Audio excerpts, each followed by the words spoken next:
Dear students, আজকের এই ভিডিওটির মাধ্যমে ক্লাস 10-এর অংশীদারি কারবারের যে প্রথম প্রশ্নটি রয়েছে সেই প্রথম প্রশ্নটির সমাধান কিভাবে খুব সহজ পদ্ধতিতে করা সম্ভব হয় সেটা বোঝানোর চেষ্টা করব।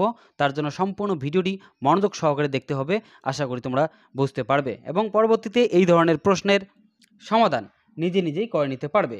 সর্বপ্রথম প্রশ্নটি কি রয়েছে, প্রশ্নটি বারবার পড়তে হবে এবং প্রশ্নটি কিন্তু বুঝতে হবে।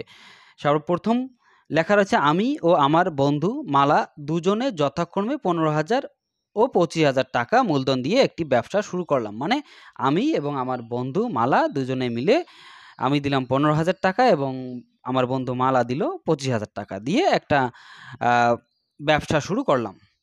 1 বছরের শেষে দেখা গেল 16,800 টাকা লাভ হলো। 1 বছর শেষে 16,800 টাকা লাভ হলো। হিসেব করে দেখি কে কত টাকা লভ্যাংশ পাবে বা কে কত টাকা লাভ পাবে। এখানে আমি দিয়েছি 15,000 টাকা এবং আমার বন্ধু মালা দিয়েছে 25,000 টাকা। আমি যেহেতু কম টাকা দিয়েছি তার মানে আমার লাভের পরিমাণ থাকবে কম।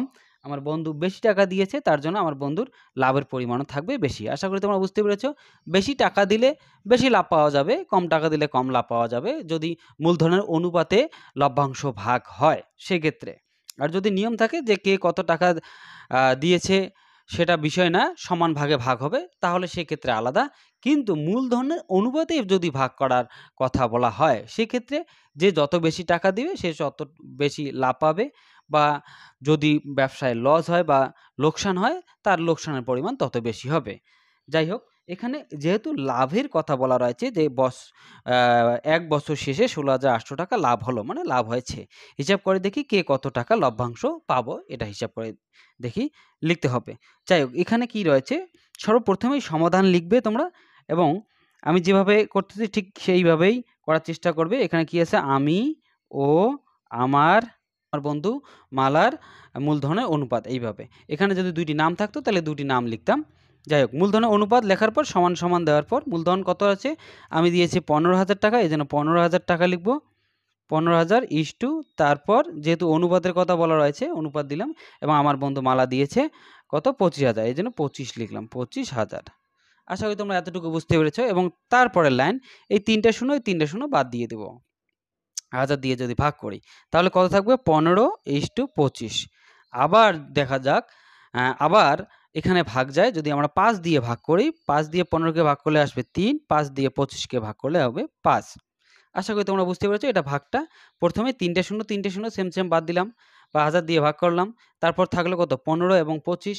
15কেও 5 দিয়ে ভাগ যায়, 25কেও 5 দিয়ে ভাগ যায়, এই জন্য 15কে 5 দিয়ে ভাগ করলে হবে 3, 25কে 5 দিয়ে ভাগ করলে হবে 5। আশা করি বুঝতে পেরেছো। এখন আর কোনটা দিয়ে ভাগ যায় না, 3 দিয়ে 3কে যায়, 5কে যায় না, 5 দিয়ে 5কে যায়, 3কে যায় না। যাই হোক, এইভাবেই থাকবে। এবং তারপরে কি লেখা রয়েছে, 1 বছরে 16,800 টাকা লাভ হলো, মানে বছরের শেষে লাভ হলো। তার জন্য আমরা লিখবো যে বছরের শেষে বা মোট লাভের পরিমাণ, আমরা ঠিক এভাবে লিখবো যে বছরের শেষে মোট লাভের পরিমাণ কত আছে, 16,800 টাকা।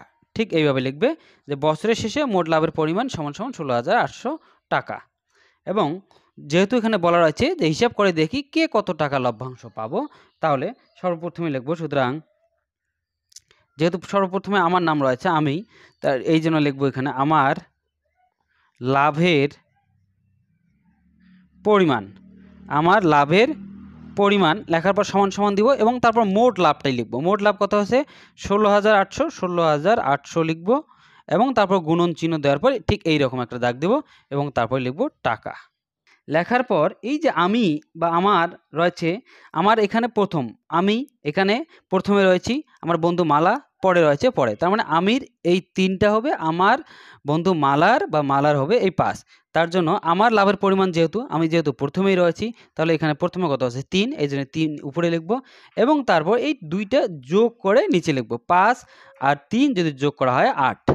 এখন যদি ভাগ যায় ভাগ করতে হবে, ভাগ না গেলে ভাগ যাবে না, অবশ্যই ভাগ যাবে। 8 দিয়ে যদি এটাকে ভাগ করি, 8 আর 2, 8 দুগুণ 16, 8 কে 8, 00। তার মানে 8 দিয়ে 16,800কে ভাগ করলে হবে 2,100। এখন থাকবে কত, 2,100 গুণন 3 টাকা।